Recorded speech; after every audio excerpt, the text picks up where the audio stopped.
A mi Dios sea dada toda la honra y la gloria en este día, y para todo el que me escucha, Shalom.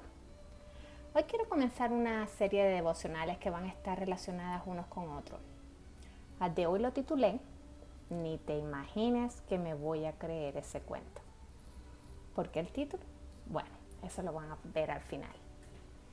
Algunas personas me han preguntado por qué estoy haciendo estos devocionales, y la respuesta más simple es obediencia. Te cuento que hace más de 20 años tuve un sueño que al principio no entendí. Luego empecé a hacer lo que creía que el Señor me estaba llamando a hacer. Y comenzaron muchas guerras espirituales en mi vida. Y por miedo paré. Déjame decirte, Dios existe, Él es real, pero existe también Satanás. Y Él no va a quedar contento cuando te vea trabajando para Dios. El problema está cuando no lo conoces profundamente, cuando no conoces las Escrituras profundamente y el temor vence. Dice la palabra de Dios que la fe viene por el oír y el oír por la palabra de Dios. No es cualquier otra palabra la que te puede levantar, es solamente la palabra de Dios. ¿Quieres que aumente tu fe? Lee más la Biblia, ten cuidado con lo que pides. Dice la palabra que no tenemos porque no sabemos pedir, y cuando pedimos lo hacemos para mal. Pedimos egoístamente. No fue hasta que regresé del viaje de Israel hace 2 años, cuando noté que de nuevo el fuego del Espíritu Santo había cambiado algo en mi interior. Algo no era igual. Se me había quitado el miedo. Y fue ahí donde me decidí hablar. Conté a mi hermana sobre este sueño que tuve y decidimos orar y poner este canal, pero nunca pasó. Hasta que un día me llené de valor y le dije vamos a romper el hielo, y empecé. Y desde ahí ella y yo hemos estado poniendo devocionales, espero que para la gloria de Dios. Y siempre oramos para que el Señor sea quien ponga la semilla. En el caso mío, casi siempre ayuno antes de hacer un devocional y me lo tomo bien en serio, porque sé que dice la palabra de Dios que de toda palabra que saque de mi boca, un día le voy a dar cuentas al Señor. Y soy una mujer que temo a Dios, lo puedo decir así, porque soy una mujer temerosa. Una vez, mientras le pedí al Padre por una persona a quien amo con toda mi vida, el Señor me mostró que estaba siendo egoísta, y de ahí empecé a hacer de nuevo los devocionales y estoy tratando de trabajar para el Señor como Él me mande. Mi oración era sumamente egoísta y le pido al Padre perdón por eso, porque Él no nos da los dones y los talentos para nosotros. Cuando Él te da algo es para que lo uses en beneficio de otros. Y por eso los dejo hoy con esta pregunta. ¿Qué darías por darle la vida a un hijo que se muere en un hospital? Y si de pronto no tienes hijos y piensas en otra persona a quien ames mucho, piensa lo mismo. Ponlo en esa persona en un momento de peligro y piensa qué harías tú por sacarlo del peligro. ¿Y qué tal si esa persona lo que está perdiendo es la salvación? ¿Te preocuparías igual? En Mateo 10:28 dice: no temáis a los que matan el cuerpo, mas el alma no pueden matar. Temed más bien a aquel que puede destruir el alma y el cuerpo en el infierno. Sé que hay muchos que me están escuchando en este momento que no creen en el infierno, por eso el Señor me ha puesto también a hablar sobre el infierno. No va a ser precisamente devocional, pero va a ser basado en las Escrituras. No quiero dar mi propia opinión, sino quiero basarme, le estoy pidiendo al Señor sabiduría que me guíe para hablar según la Escritura. Hay veces que pongo ejemplos de mi vida y es porque me siento que de esa manera se pueden relacionar con un ser humano, porque hay muchas personas cuando escuchan las Escrituras pues no se sienten relacionadas, piensan que fueron alguien del pasado y que eso no va a volver a pasar. Pero cuando alguien le habla de un testimonio, uno se siente de alguna manera relacionado, porque conoce a la persona, sabe que la persona está ahí, que la está palpando.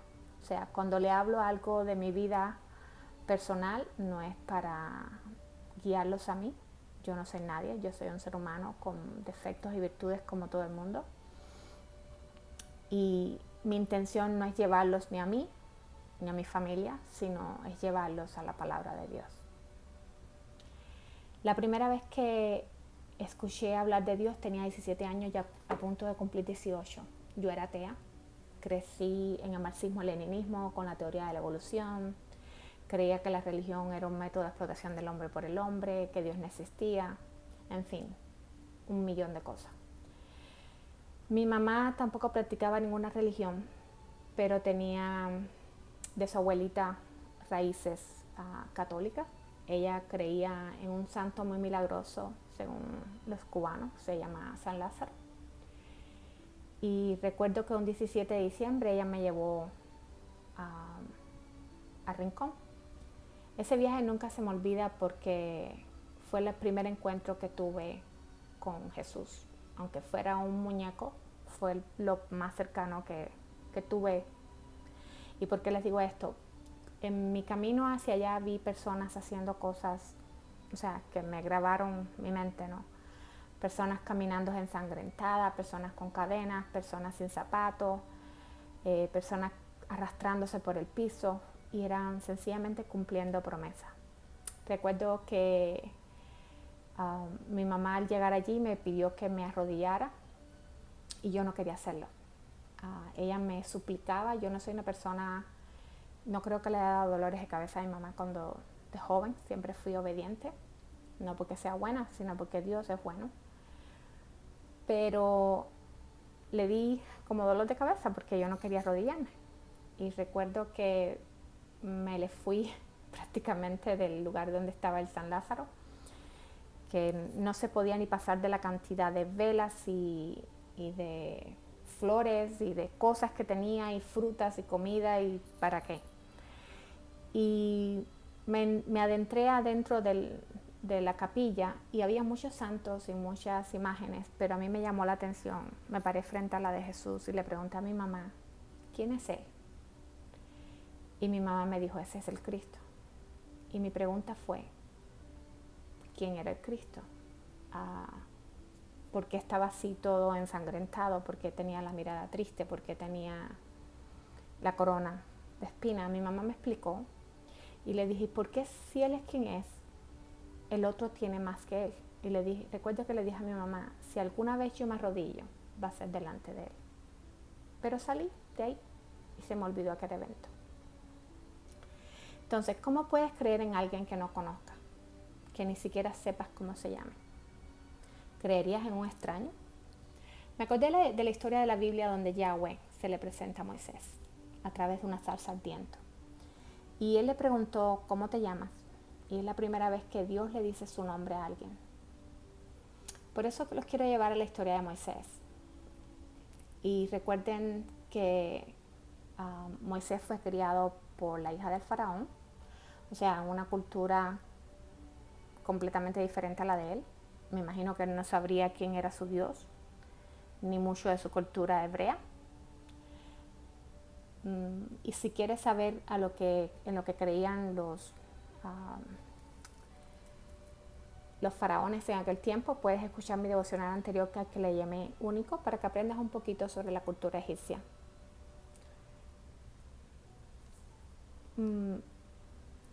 Moisés, Dios tenía que llamar su atención de una manera diferente y usó una zarza ardiendo para hablarle a través de ella. Cuenta la historia en el Éxodo 3 que Moisés se encontraba cuidando de las ovejas de Jetro.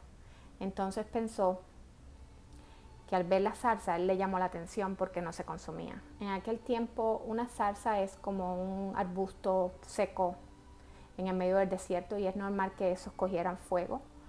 Pero como se le presentó a Moisés, esta zarza no se consumía, o sea, no se hacía carbón. Y eso le llamó la atención, ¿cómo es posible que no se acabe el fuego? Entonces les leo Éxodo 3:4. Viendo Jehová que él iba a ver, lo llamó Dios de en medio de la zarza y dijo: Moisés, Moisés. Y él respondió: heme aquí. Y dijo: no te acerques, quita tu calzado de tus pies, porque el lugar en que tú estás, tierra santa es. Y dijo: yo soy el Dios de tu padre, Dios de Abraham, Dios de Isaac y Dios de Jacob. Entonces Moisés cubrió su rostro porque tuvo miedo de mirar a Dios. Una cosa importante es estar en presencia de Dios, es que se siente el temor. Y dice que Moisés tuvo miedo. Y lo otro que me llama la atención ahí es que se tiene que quitar los zapatos. Dijo Jehová: bien he visto la aflicción de mi pueblo que está en Egipto y oído su clamor a causa de sus exactores, pues he conocido su angustia. Déjame decirte, Dios no es sordo, Dios siempre escucha a su pueblo. Él es un Dios de pacto, Él es un Dios de promesa. Luego le cuenta a Dios a Moisés los planes que tiene, cómo va a sacar al pueblo de su esclavitud. Y le dice en el 11, respondió a Dios, Moisés le dice a Dios: ¿quién soy yo para que vaya Faraón y saque de Egipto a los hijos de Israel? Y él respondió: ve, porque yo estaré contigo, y esto te será por señal de que yo te he enviado. Cuando hayas sacado de Egipto al pueblo, servirás a Dios sobre este monte. Me parece poderoso lo que Dios le dice: yo estaré contigo. Pero te hago esta pregunta: ¿irías tú? Sigo leyendo el 13. Dijo Moisés a Dios: he aquí que llego yo a los hijos de Israel y les digo: el Dios de vuestro padre me ha enviado a vosotros. Si ellos me preguntaren: ¿cuál es tu nombre?, ¿qué les responderé? Creo que es normal y válida la pregunta, ¿no? Porque si tú vas a ir en nombre de otra persona a pedir algo o a exigir algo, todo el mundo te va a decir: ¿a ti quién te mandó? Y respondió Dios a Moisés: yo soy el que soy. Y dijo: así dirás a los hijos de Israel: yo soy, me envió a vosotros. Además dijo Dios a Moisés: así dirás a los hijos de Israel: el Dios de vuestro padre, el Dios de Abraham, Dios de Isaac y Dios de Jacob, me ha enviado a vosotros. Este es mi nombre para siempre. Con él se me recordará por todos los siglos. Entonces aquí me voy a parar. Yo soy es un verbo, es el verbo ser o estar. ¿Y qué dice la palabra en primera de Juan 1:14? El verbo se hizo carne y habitó entre nosotros y vimos su gloria como del unigénito, del Padre, lleno de gracia y de verdad. Todos sabemos quién era el verbo. El verbo era el Padre. ¿Y quién se hizo como carne? ¿Quién fue el que se hizo carne? El Hijo Jesús. Y como ves, estoy pintando este símbolo, que es el Jai. En otro devocional de pronto les voy a explicar sobre este símbolo, pero es una de las letras de Yahweh. Son 4 letras, no tienen vocales, por eso es que es Y, H, W, H, es Yahweh. ¿Y por qué pinto la cruz en el medio? Es porque Jesús dijo que Él es el camino, la verdad y la vida, y que nadie va al Padre si no es por Él. Los judíos son temerosos de mencionar su nombre, para no profanarlo. ¿Le temes tú a Dios? En el próximo devocional contestaré la pregunta de hoy. Y termino con lo que empecé. A la edad de 24 años, ya para cumplir 25, en la iglesia de mi mamá estaban buscando a alguien para cantar. Y ella, al contarme, yo le dije: voy a ir a cantar, pero ni te creas que me voy a creer ese cuento. Dios me estaba llamando con hilos de amor, pero yo no lo entendí. Y no fue hasta... Estuve cantando por 6 meses, pero no fue hasta los 27 años que regresé de nuevo a Dios, ya con un corazón roto. Dios te llama hoy. ¿Cómo vas a llegar a Él?